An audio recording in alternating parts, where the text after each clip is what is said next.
welcome back to the yard, Dad. Got a bag of some Flagship in. All right, good stuff.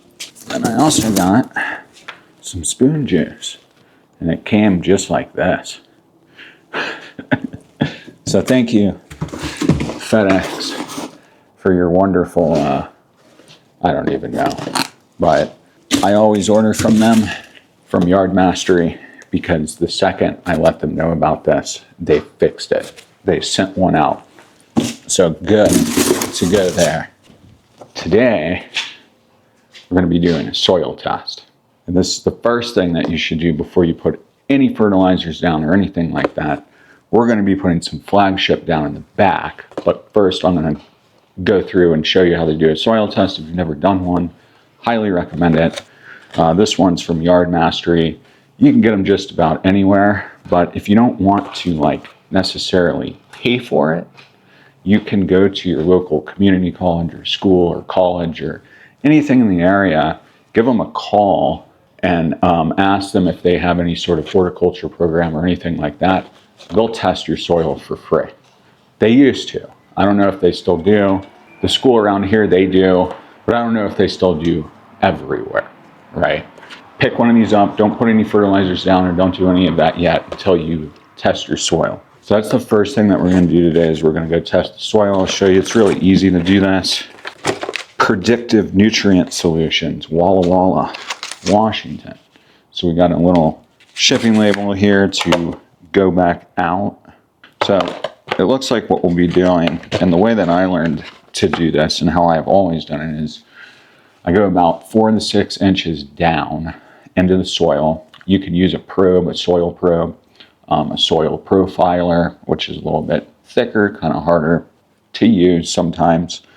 Or you can use one of these, back. Or you can just use one of these, like a little hand aerator. This is basically all I use this thing for now. I never really used it, but I use it as a little soil probe. It at least helps to get a small hole going so that I can, not put a bunch of holes all over the place. But basically what you do, and if you've done this before, just bear with me, but basically what you want to do is go all over your yard. Let's see what they recommend. Is it like 4 to 5 samples? So collect soil at a depth of 4 to 6 inches from 5 to 7 separate locations within your desired testing area. Okay, so we're just going to hit like the side, a couple spots in the back, like 2 spots, and then 2 spots in the front. So we'll probably have like 6 or 7.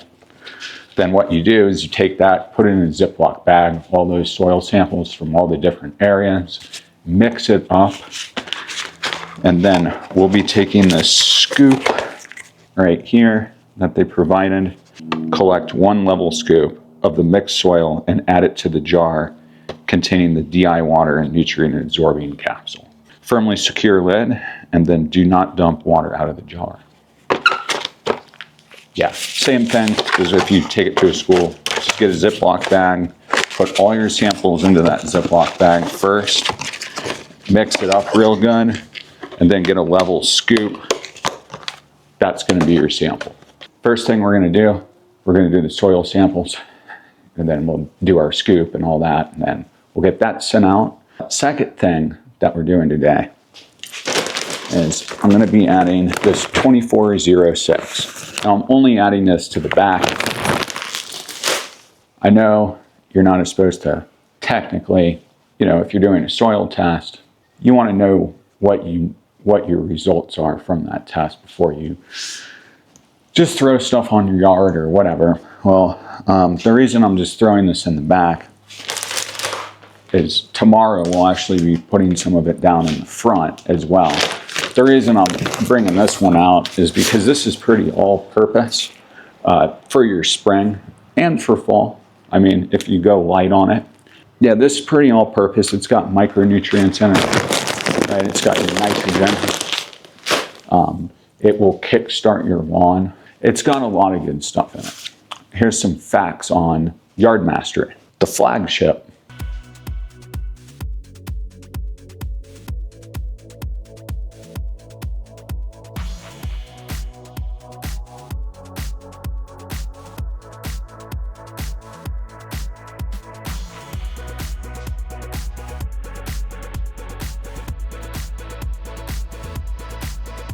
had to flee the garage because it sounds like there's a jackhammer down the street. Anyways, we are in the backyard, and what I was trying to tell you was that the whole reason you want to do a soil test before you put fertilizer down or you do anything is so that you know what you're working with. Where I live, I would say that 90% of the yards in the neighborhood, maybe more of them, they're all just dirt. Like they have sod on top of dirt. You know, I would say the first, second week that the grass starts pushing, most of the neighborhood grass that I see, it doesn't. It just looks like it needs to be dethatched. It needs a soil test for sure. Pretty much everything, NPK, all the micros, they're dealing with dirt. Their soil is not alive. If you dig anywhere in my yard today, since we got this place, there's earthworms. I have maybe 1 or 2 spots where you would actually see some dirt still, and it's mainly in areas where I don't go. We don't go, there's no foot traffic. And one of those spots is right here by the sprinkler system. And a sprinkler has always missed this area. And I finally fixed it last season. It's the only place where I really have this type of soil. Well, it's not even really soil, it's just dirt, it's clay, right? This is what most people have, and then they put sod on top of it. Sod has this little tiny thin layer of soil on it that it's growing on. That's what they're putting on top of your dirt. So it might look great, and you might be able to, you know, mow it and get all the lines out and all that stuff, but guaranteed by the end of that season it'll look horrible, or the next season it'll look even worse when it comes back, especially if you have freeze and thaw, snow. Soil, start with a soil test, know what you need. I already know what I need in my yard, so it's been pretty much the same every single season. That's why I'm adding ferts to the back, and then we'll be adding some to the front, but I know what I need. We'll see though, and we'll see if I was right when we get the soil test back. I always start with NPK and micronutrients. That's my spring boost up. It doesn't matter what product you use. The flagship product, it happens to have a lot of the stuff that I use throughout the season in it, so I know my yard reacts to it great. It loves it. The Kentucky bluegrass, the turpentine fescue, cool season, warm season, you can use that stuff with anything. It's just a good product. It's a good buy if you want something all-purpose and you're not trying to do much and you just want to get something down. Put that stuff down. Even if you want to skip the soil test, go with that or anything like it, and you will be rocking, you'll be good, and your grass will be great. And you'll be getting the NPK, micronutrients in your soil, everything that you're going to need, and then you'll at least get about 45 to 60 days, something like that.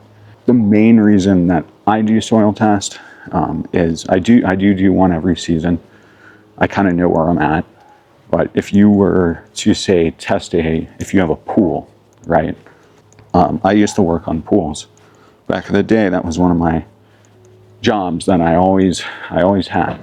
And the number one thing that I always did when I came into a pool, especially if I hadn't touched the pool before, was I would make sure that that it was running, but I would test the chemicals. I would test what's in the pool. A lot of times there's nothing in the pool. Zip, zero. They hadn't even added chlorine.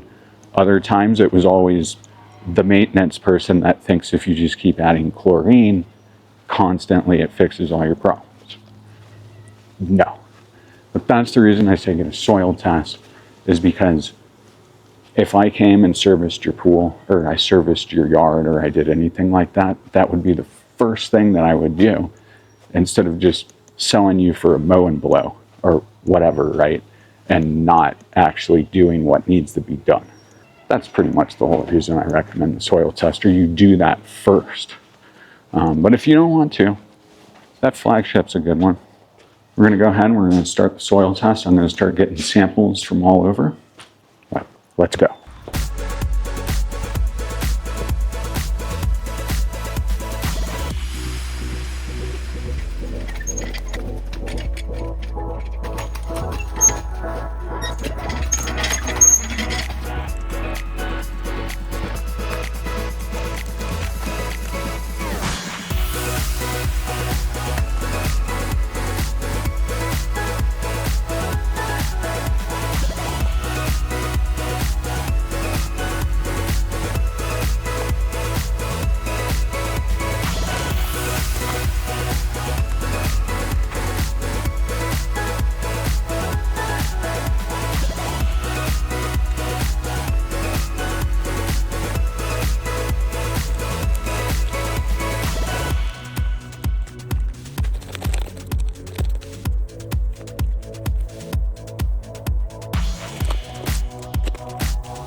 we got done with that.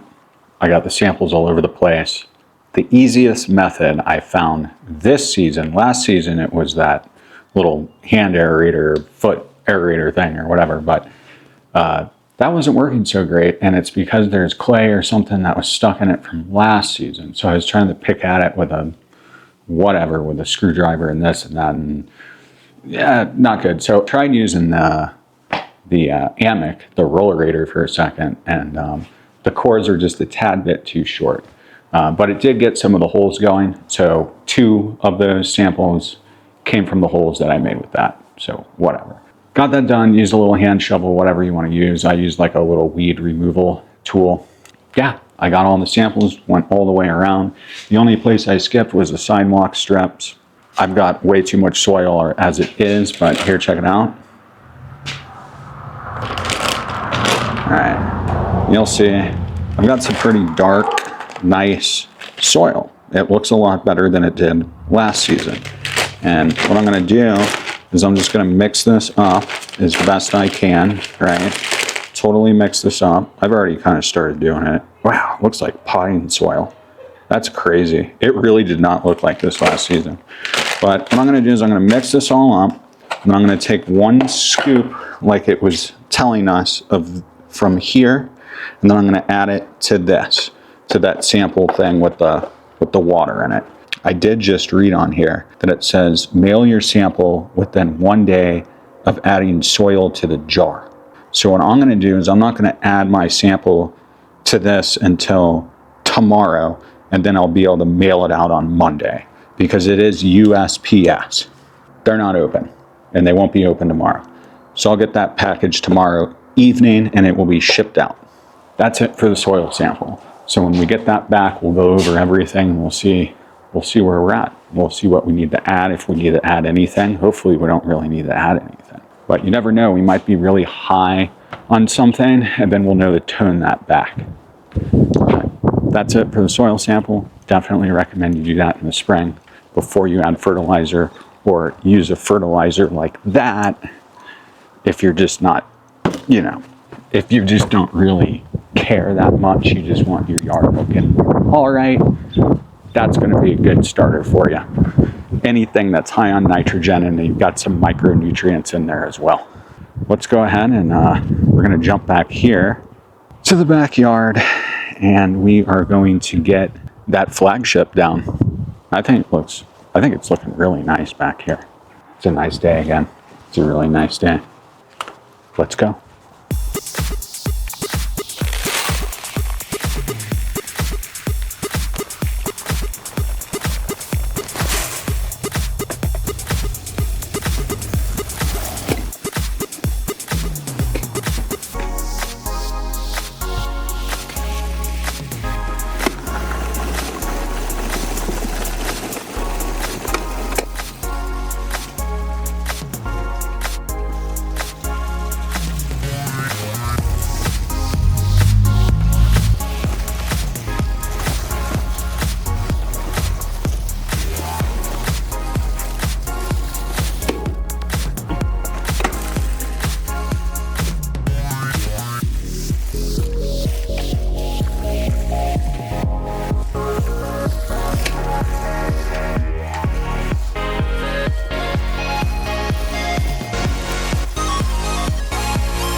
Got soil test done. Got the fertilizer down in the back. Just the back and the sides, of course. Tomorrow we should be working in the front. We'll get those couple bags of soil down, fix that one little spot, and then we will, I guess tomorrow we'll just do the pre-emergence down in the front.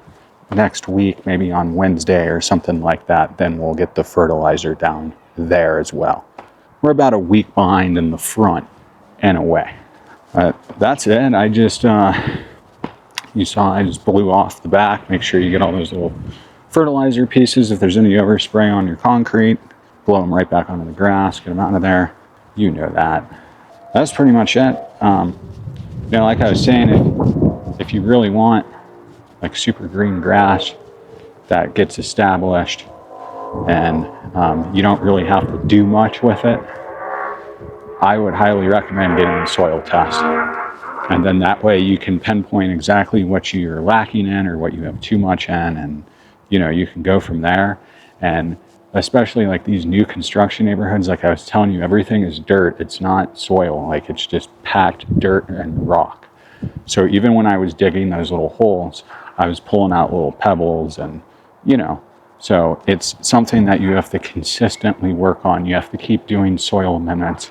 You have to keep adding humic acid and sea kelp and all these different things, and just slowly build it up. And once you get it built up, then you won't have these dry spots. You won't have all these problems. You'll still have pest problems and grubs and stuff like that, but it's going to be a lot harder for weeds to grow when your grass is thriving because the soil biology is perfect. That's pretty much all it is getting that soil where you need it to be, and then you can grow anything in your zone. So if I ever ask you, like, where do you live at? I'm really referring to your zone, but hey, all over the world, you know? Yeah, that's it for today.